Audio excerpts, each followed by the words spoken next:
صلی اللہ علیہ وسلم۔ بغداد میں ایک بزرگ تھے تو درزیوں کا کام کرتے تھے۔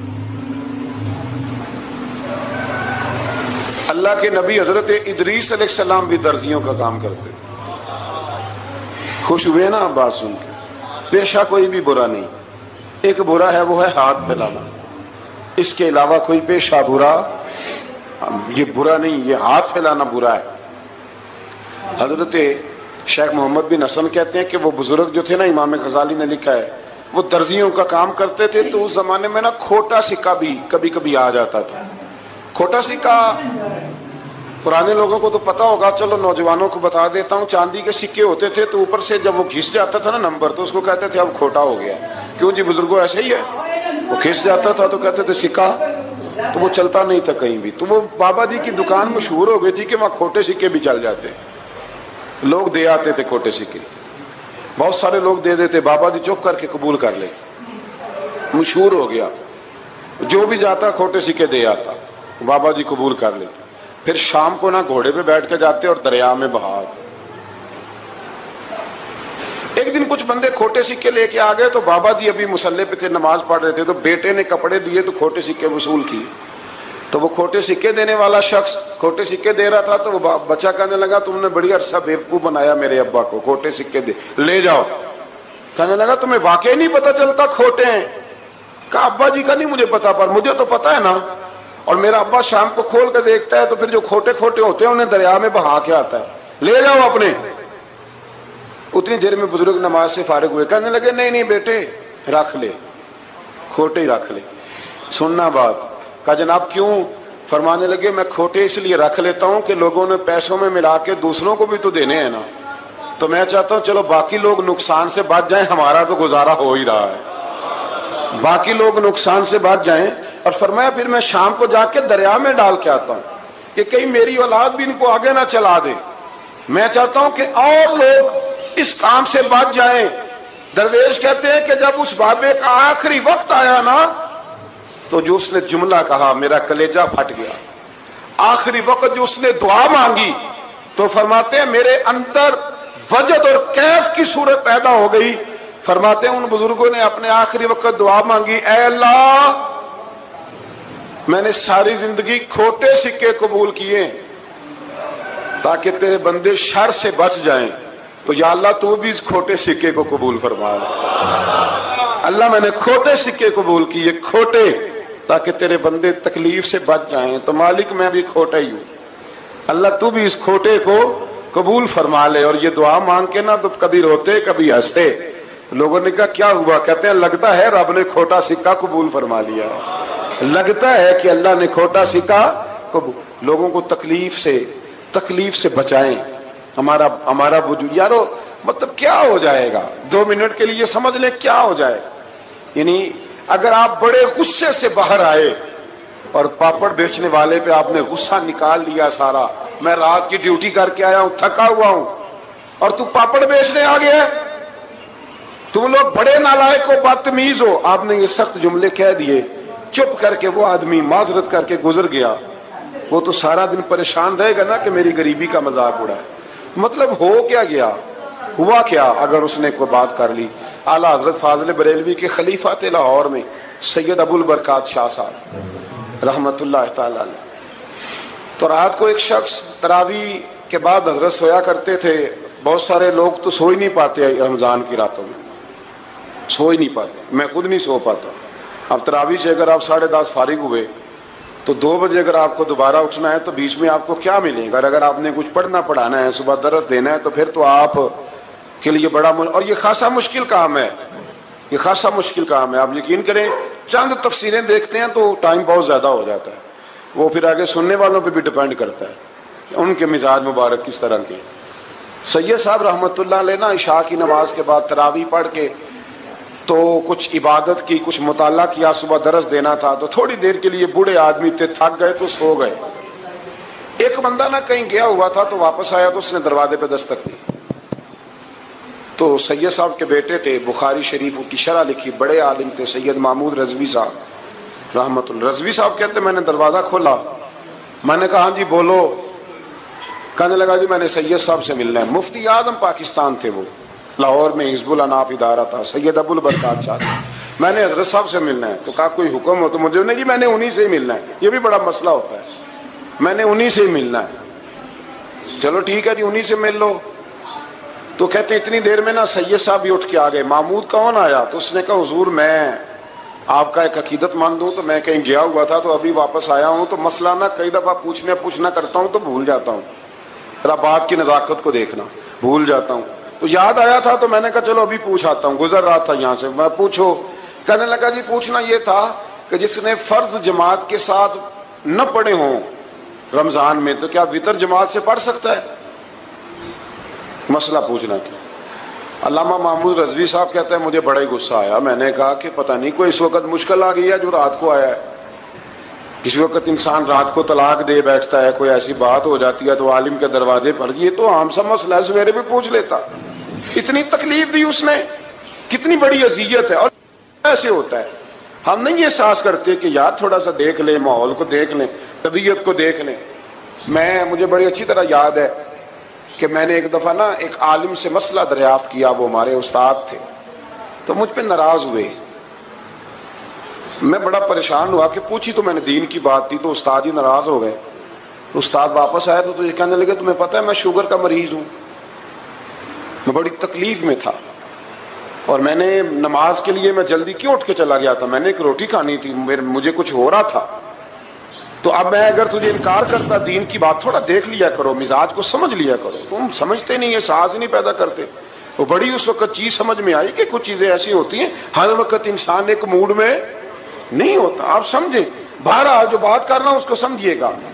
تو وہ کہتے ہیں کہ سید صاحب نے اس کو کہا, میں بات ختم کرنے لگا ہوں, کہا کہ وہ اگر نہیں نہ پڑھے فرض جماعت کے ساتھ تو بہتر یہ ہے کہ وتر بھی جماعت سے نہ پڑھو. وہ بندہ مطمئن ہو کے چلا گیا.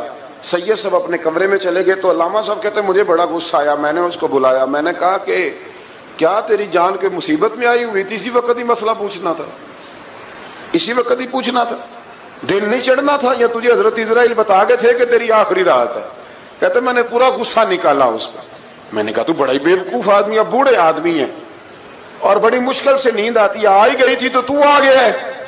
کہتے میں غصہ کر رہا تھا تو سید صاحب آ گئے, تو آ کے مجھے ڈانٹا, چپ کر, اس طرح کسی کے ساتھ بات کرتے ہیں. پھر اس کو کہنے لگے بھائی معاف کرنا, یہ ابھی بچہ ہے, اسے پتہ نہیں. کہتے ہیں پھر مجھے کمرے میں لے گئے اور بہت بڑا ہی جملہ کہا. اگر آپ اپنا کلیجہ ٹھنڈا کرنا چاہیں نا تو اس طرح بھی کر سکتے ہیں. بہت بڑا جملہ کہا. کہنے لگے معبود مسئلہ تو میں نے بتایا, تمہیں کیا تکلیف ہوئی؟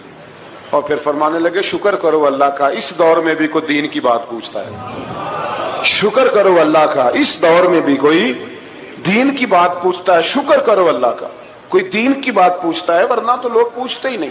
تو اگر آپ خوش کرنا چاہیں اپنے آپ, تو آپ سائیکل والے پہ غصہ کرنے کی بجائے یہ بھی تو کہہ سکتے ہیں نا شکر ہے رزق حلال کما رہا ہے, مانگ کے نہیں کھاتا, شکر ہے یہ محنت کر رہا ہے اپنی. تو آپ اپنے ذہن کو اس طرح کا بنائیں, سوچ کو اس طرح کا بنائیں.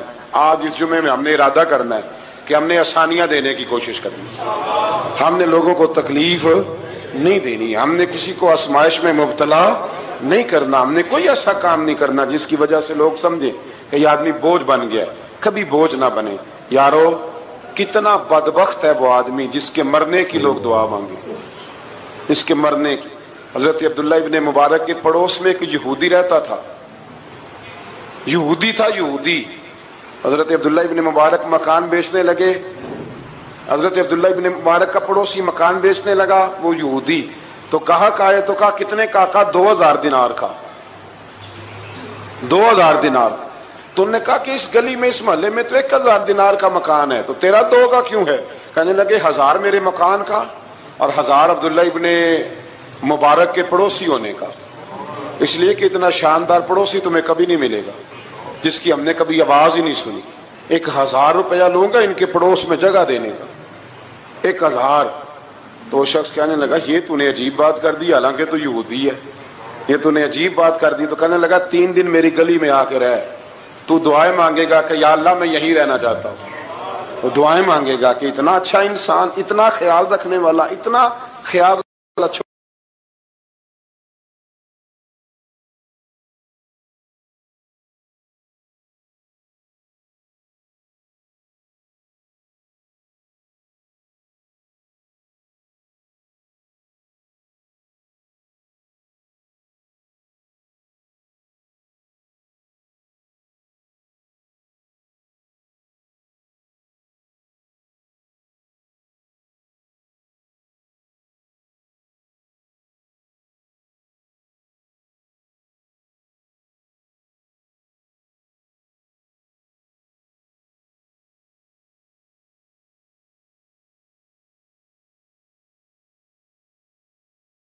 کرے، کسی سے پیار کرے.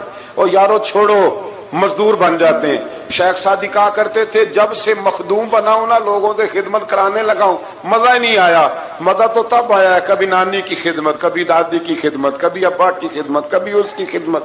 کہتے ہیں وقت گزرا تو پھر استادوں کی خدمت، پھر اللہ نے موقع دیا تو پھر پیروں کی خدمت. اور کہتے ہیں میرا تو دل کرتا ہے میں مریدوں کی بھی خدمت ہی کروں، میرا تو دل کرتا ہے میں شاگردوں کی بھی خدمت ہی کروں. کہتے ہیں جو مزہ خدمت میں آیا ہے وہ خدمت کرانے میں یہ مزہ بھی لینے کی کوشش کریں.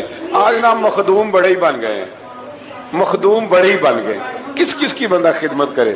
تو اس طرح کریں. کچھ خادم بھی تو پیدا ہونے چاہیے نا، کچھ خادم بھی پیدا ہونے چاہیے. مہمان خصوصی بڑے ہو گئے، کوشش ہونی چاہیے کچھ عام سے بھی مہمان بنے، عام سے بھی جو خاص مہمان نہ ہو، جن کا ارادہ ہو کہ نہیں ہم نے پیار ہی بانٹنا ہے. نمبر 105 میں قرآن مجید کو بتدریج تھوڑا تھوڑا نازل کر کے نازل کرنے کی حکمت یہ بتائی گئی کہ رسول ان پر ٹھہر ٹھہر کے پڑھیں گے، ان کے لیے قرآن کو سمجھنے میں آسانی ہوگی. مشرکین مکہ اعتراض کرتے تھے کہ کبھی آپ اللہ کہتے ہیں کبھی رحمان کہتے ہیں، ہم تو رحمان کو نہیں جانتے. تو اللہ نے فرمایا رسول کہہ دیجئے کہ معبود برحق کو تم اللہ کہہ کے پکارو یا رحمان کہہ کے پکارو، تم اسے جس نام سے بھی پکارو گے سب اسی کے نام ہے، اور اسے پکارنے میں میانہ روی سے کام لو. آخری آیت میں فرمایا کہ اللہ کی نہ کوئی اولاد ہے، نہ کوئی اس کی سلطنت میں اس کا شریک ہے، نہ اسے کسی مددگار کی ضرورت ہے، اور آپ اس کی کبریائی کو بیان کرتے رہیے. آگے شروع ہو جاتی ہے سورہ کہف. اصحاب کہف کا نام تو سنا نا ماشاءاللہ آپ حضرات. پہلے اس کی فضیلت میں ایک حدیث نہ بیان کروں. نبی کریم صلی اللہ علیہ وسلم نے فرمایا، یہ مسلم شریف کی حدیث ہے، دجال آئے گا قیامت کے قریب اور بڑے لوگوں کو گمراہ کرے گا. تو حضور نے فرمایا جو سورہ کہف کی 10 آیات زبانی یاد کر لے نہ وہ دجال کے فتنے سے بچ جائے گا. اللہ توفیق عطا فرمائے. اس سورہ مبارکہ کی آیت نمبر 9 سے اصحاب کہف کا ذکر شروع ہوتا ہے. اصحاب کہف جب حضرت عیسیٰ علیہ السلام کو اللہ کریم نے چوتھے آسمان پہ بلا لیا نا، تو دقیانوس نام کا ایک بادشاہ ہوا بنی اسرائیل کے اندر، بڑا ظالم تھا. اس نے گمراہی پھیلا دی، اور جو لوگ معاذ اللہ کفر اور شرک نہیں کرتے تھے انہیں قتل کروا دیتا. تو 7-8 نوجوان اپنا ایمان بچا کے بھاگے. او ہو اللہ اکبر. ساری دنیا مال بچا کے بھاگتی، وہ 7-8 نوجوان اپنا ایمان بچا کے بھاگے کہ یہ ہمیں کہیں کفر کی طرف نہ لوٹا دے. تو جا کے ایک غار کے اندر چلے گئے تو ایک کتا بھی ان کے ساتھ ہو گیا. انہیں کتے کو بڑے روڑے مارے کہ یہ اگر بھونکے گا آواز نکالے گا تو ہم پکڑے جائیں گے، ہم نے تو چھپنا ہے. پر اس کو نہ ولیوں سے پیار ہو گیا تھا. اس نے کہا بھگاؤ جتنا مرضی مجھے، فطرت میری ہے کہ میں بھونکتا ہوں، پر جب اللہ کے ولی ہوں تو پھر میں ادب کرتا ہوں. یہ قرآنی واقعہ. اچھا یہ عین وہ واقعہ ہے قرآن مجید کا کہ جو بہت ساری چیزوں پر ویسے ہی نص ہے اور بہت ساری زبانیں ویسے ہی گنگ ہو جاتی. تو وہ 6-7 لوگ تھے، وہ چلے گئے غار کے اندر، جا کے انہوں نے پناہ لے لی. بادشاہ کو پتہ چل گیا کہ غار کے اندر ہے. اچھا اللہ کی قدرت جیسے ہی داخل ہوئے انہیں نیند آ گئی، یہ سو گئے. اور قرآن مجید کہتا ہے، قرآن مجید کے یہ لفظ ہیں کہ کتا غار کے منہ پر بازو پھیلا کے بیٹھ گیا، گویا اپنے مالکوں کی خدمت کر رہا ہے. اب میاں صاحب کی ایک بات کر لیں درمیان میں. میاں صاحب فرماتے ہیں جنہ تنا وچ عشق نہ رچیا کتے ہونا تھی چنگے، اور چلو مالک دے کر راکھی کر دے صابر بھوکے ننگے. یہ دیکھو نا کہ اتنا تو ان کے اندر بھی کمال ہے. اپنے نا دونوں بازو پھیلا کے کتا بھی غار پہ بیٹھ گیا. ان کو نیند آ گئی. بادشاہ نے پتہ کرایا کہاں بھاگ کے گئے، تو کہا وہ غار کے اندر ہیں. بادشاہ کہنے لگا کہ ان کی سزا یہ ہے کہ ایک دیوار چن دو غار کے منہ میں، غار کوئی بند کر دو.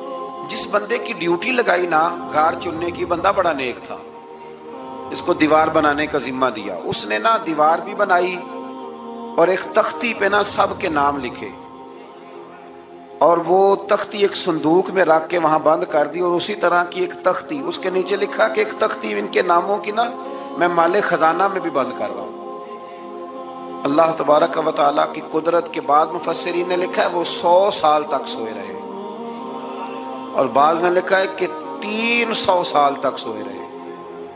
300 سال کے بعد اس طرح ہوا کہ حکومتیں بدل گئیں. بیدروس نام کا ایک بادشاہ آ گیا, وہ بڑا نیک دل تھا.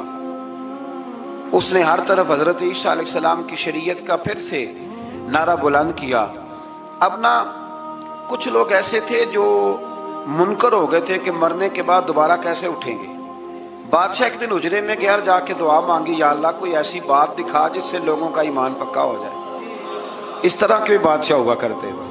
تو رب کریم نے کہا میں نے تو پہلے یہ راز چھپا کے رکھا ہوا ہے, کھول دیتے ہیں. اس نے دعا مانگی اور ادھر کیا معاملہ ہوا, ایک چرواہا بکریاں چرانے والا وہاں سے گزرا.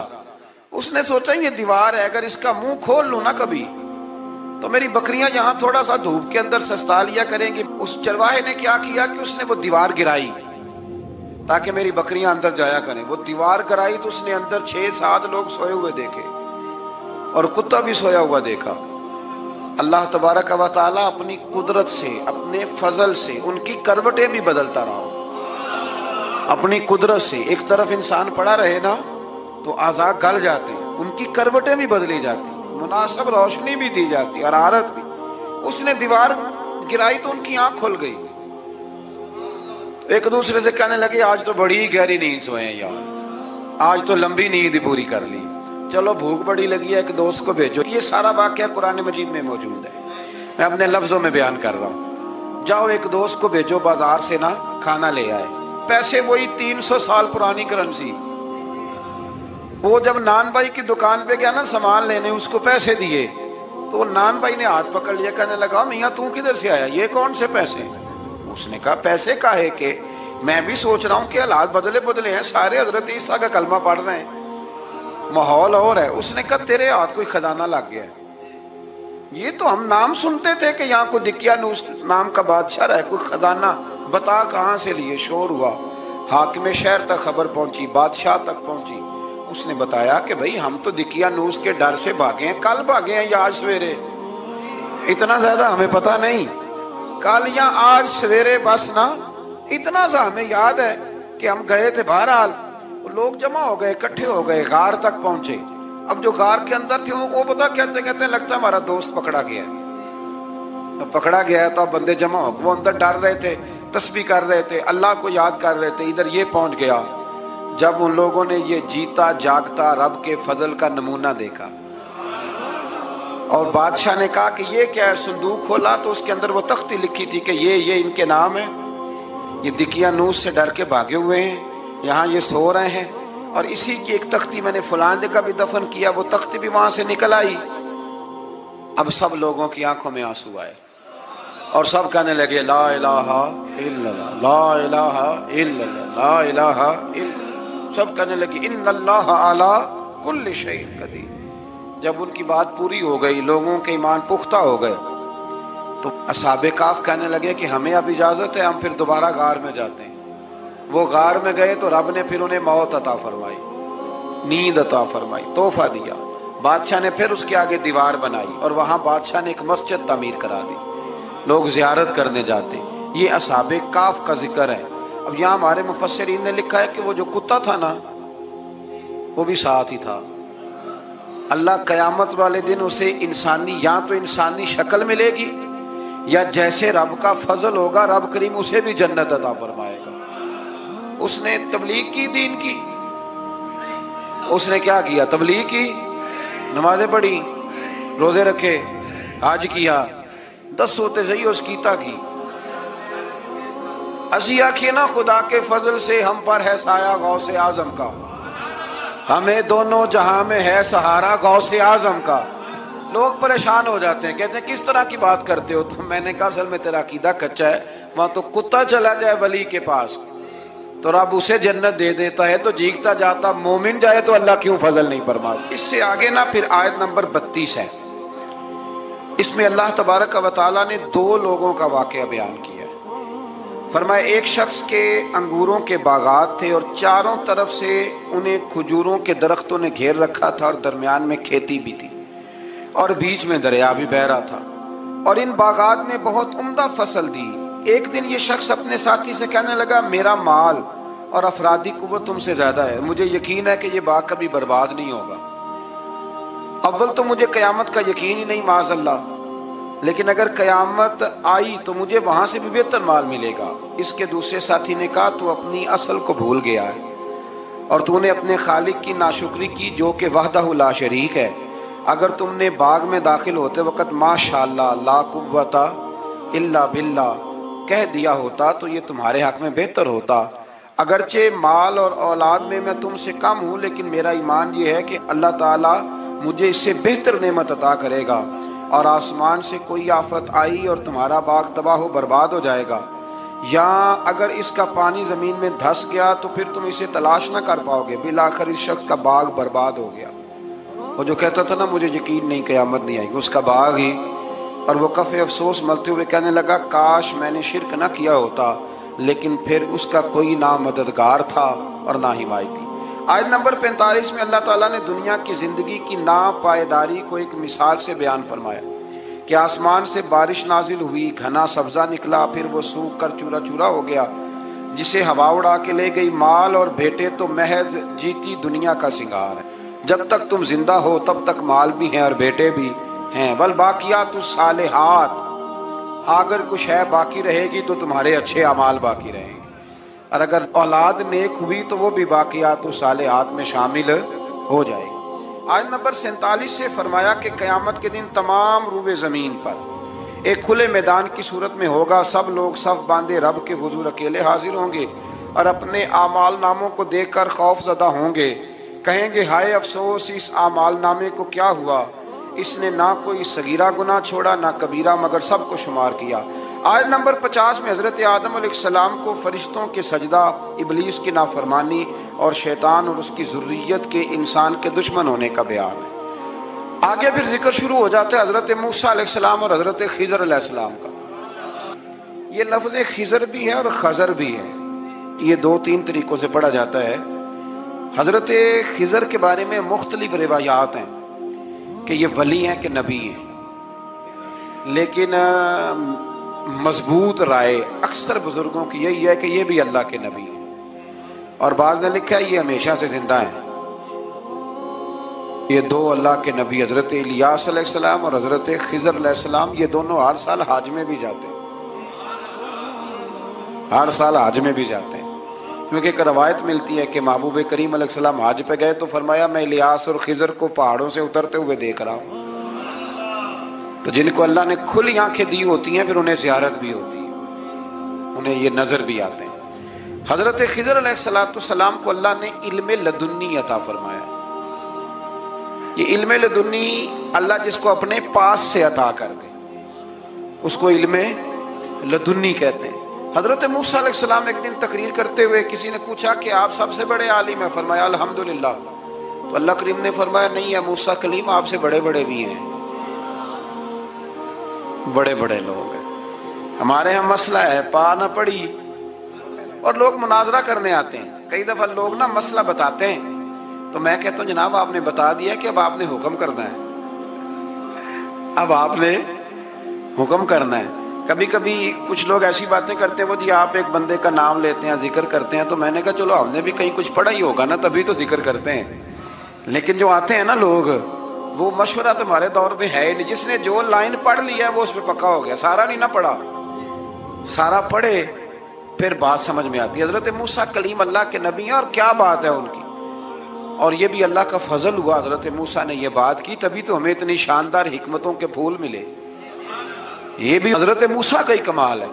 تو حضرت موسیٰ نے کہا کہ اے اللہ وہ جو مجھ سے بڑا ہے عالم ہے وہ کہاں ملے گا جس سے میں حکمت کی بات سیکھوں؟ تو فرمایا جہاں مجمع البحرین ہے نا، دو دریا ملتے ہیں، وہاں وہ ملے گا۔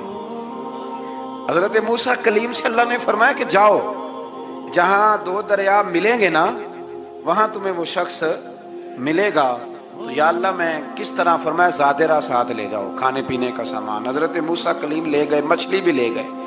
فرمایا یہ مچھلی جہاں تمہارے برتن سے نکل کے دریا میں داخل ہو وہاں دریا میں شگاف پڑ جائے گا، وہاں وہ تمہیں شخص ملے گا۔ حضرت موسیٰ نے اپنے خادم حضرت یوشع بن نون علیہ السلام کو بھی ساتھ لیا، یہ بعد میں حضرت موسیٰ علیہ السلام کے جانشین ہوئے۔ یہ دونوں سفر پہ نکل گئے، ایک جگہ پہ پہنچے جہاں پہاڑ تھا، ساتھ دریا بھی تھا، اس کے نیچے آرام کرنے لگے۔ حضرت موسیٰ کلیم سو گئے تو یوشع بن نون علیہ السلام موجود تھے. مچھلی جھٹ سے نکلی, دریا میں داخل ہو گئی, وہاں راستہ بھی بن گیا. اب اٹھے حضرت موسیٰ کلیم, جب اٹھے تو فرمایا چلو چلے. تھوڑا آگے جا کے فرمایا بھوک لگ رہی ہے, کھانا تو نکالو. انہیں یاد آیا, کہنے لگے حضور مچھلی تو دریا میں چلی گئی تھی. فرمایا تو نے بتایا نہیں, وہی تو ہماری منزل تھی جہاں مچھلی دریا میں گئی. پھر وہاں سے واپس آئے قدموں کے نشانوں پہ, وہاں پہنچے جہاں مچھلی گئی تھی. تو وہاں ایک شخص لیٹا ہوا تھا چادر لے کے. آپ نے سلام لی تو انہوں نے کہا وعلیکم السلام یا موسیٰ کلیم اللہ. تو آپ نے فرمایا آپ کون ہیں؟ فرمایا میں وہی ہوں جس کو آپ تلاش کر رہے ہیں. تو فرمایا آپ نے مجھے کیسے پہچانا؟ فرمایا جس رب نے تمہیں بھیجا ہے نا, اس نے مجھے بتایا ہے کہ موسیٰ آ رہے ہیں, موسیٰ آ رہے ہیں. اب حضرت خضر نے جو کچھ فرمایا وہ بھی بڑا شاندار ہے. فرمایا موسیٰ کچھ باتیں ایسی ہیں جن کا آپ کو علم ہے اور مجھے نہیں, اور کچھ ایسی ہیں جن کا مجھے علم ہے اور آپ. اللہ اکبر, یہ کبھی ہماری سمجھ میں بات آ جائے, یہ کبھی سمجھ میں آ جائے. کچھ باتیں ایسی ہیں جس کا مجھے علم ہے, اور یہ بڑے بڑے سیانے بندے نہیں مانتے, بڑے بڑے. میں عالم ہوں جی, تو آپ عالم ہیں میاں ایک شعبے کے, لیکن بہت سارے دنیا میں شعبے ہیں نا. دین کے عالم کا درجہ سب سے بڑا ہے, لیکن قانونی مشاورت کرنی ہے تو آپ وکیل سے کریں گے. گاڑی کے بارے میں پوچھنا ہے تو کسی مکینک سے پوچھیں, لیکن آپ بن کے نہ بیٹھ جائیں. فرمایا جس کا آپ کو علم ہے مجھے نہیں, اور جس کا مجھے علم ہے ان میں سے آپ کو نہیں. تو کہا میں پھر آپ کے ساتھ رہنا چاہتا ہوں اور میں وہ سیکھنا چاہتا ہوں جو آپ بتا رہے ہیں. تو حضرت خضر فرمانے لگے صبر کر لیں گے میرے ساتھ.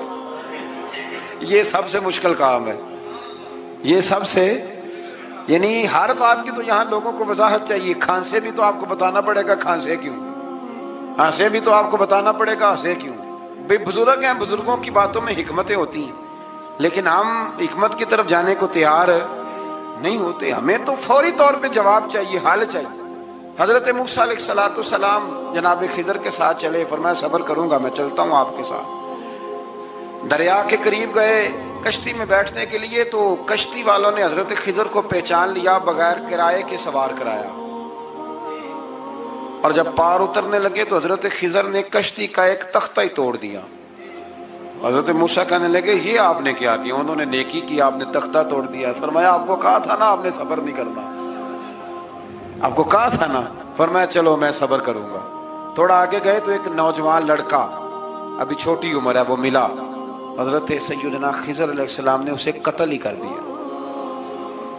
فرمانے لگے آپ نے قتل ہی کر دیا؟ ایک قرآن مجید ہے بھائی. میں کبھی کبھی سوچتا ہوں یہ ہم کسی درویش کی بات سناتے تو بندے اڑ جاتے, فتوے نکلتے کہ نہ نکلتے. میرا خیال ہے ہر مسجد سے نکلتے, اور فتوے ایک ایک جتنے مسجد میں نمازی ہوتے سب کے ہاتھوں میں فتوے ہوتے. قتل کر دیا, قتل ہی ہو گیا بندہ. تو حضرت سیدنا موسیٰ علیہ السلام فرمانے لگے آپ نے قتل ہی کر دیا. فرمایا میں نے کہا تھا نا آپ نے صبر نہیں کرنا. آپ فرمانے لگے چلو اگر اب میں بولا نا تو بے شک آپ مجھے علیحدہ کر دیجیے گا. حضرت موسیٰ کلیم اب بولا تو علیحدہ کر دیا. ایک بستی میں داخل ہوئے, بستی کے لوگوں سے پانی مانگا تو انہوں نے پانی بھی نہ دیا, آرام کرنے کو جگہ بھی نہ دی. پر وہاں ایک دیوار گر رہی تھی, حضرت خضر علیہ السلام نے سیدھی کرنی شروع کر دی. ساری دیوار بنائی. تو حضرت موسیٰ کہنے لگے کن لوگوں کی خدمت کر رہے ہو جنہوں نے پانی بھی نہیں دیا, جنہوں نے پانی تک نہیں پوچھا. فرمانے لگے بس بھیا آپ نے وعدہ کیا تھا کہ اب بولیں گے تو بے شک علیحدہ کر دینا. آپ بولیں, اب آپ کا اور میرا ساتھ زیادہ نہیں چل سکتا.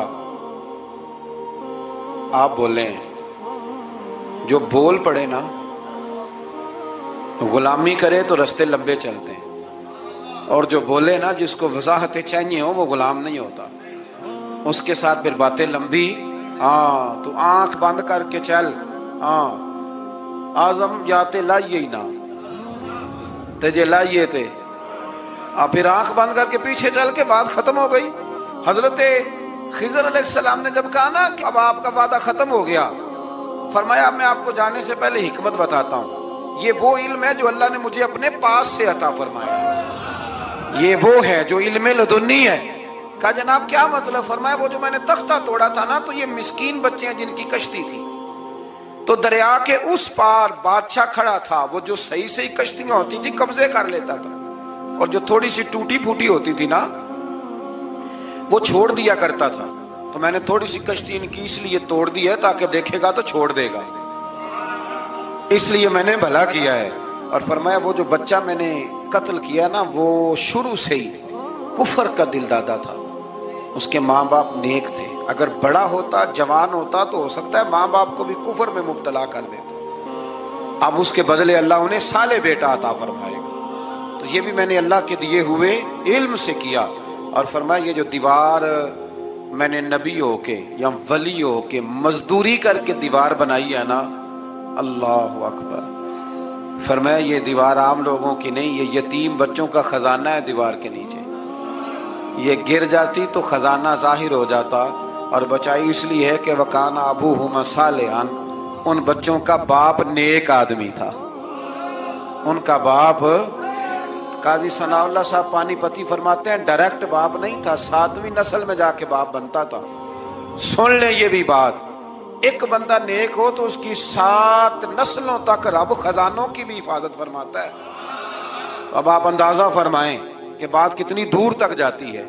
بزرگوں کی باتوں میں نا حکمتیں ہوتی ہیں، دانائیاں ہوتی ہیں. یہ طریقت کے جو لوگ ہوتے ہیں انہیں سبق یہ دیا جاتا ہے کہ آمنا و صدقنا، ماننا ہے اور تصدیق کرنی. ہمارا معاملہ یہ ہے کہ یہاں وضاحت دینی پڑتی. وہ جی وہاں کیا ہوا تھا، وہ جو گاڑی آپ کے پاس ہے تو وہ کہاں سے آئی، تو وہ جو کل آپ نیا جوڑا پہن کے آئے تھے تو وہ کدھر سے آیا. تو جو لوگ وضاحتیں مانگتے ہیں وہ اپنے نہیں ہوتے، ان کا غلامی کا رشتہ نہیں ہوتا. حبیب اور ہوتا ہے، شریک اور ہوتا ہے. شریک وضاحتیں مانگتے ہیں، حبیب محبت کرتے ہیں. ہمارا آج سب سے بڑا المیہ یہ ہے، سب سے بڑا، کہ ہم کسی حکمت کے تحت کوئی بندہ اگر کوئی کام کر رہا ہے تو مجبوری ہے کہ ہمیں وہ حکمت بتائی جائے. ایسا نہ کریں.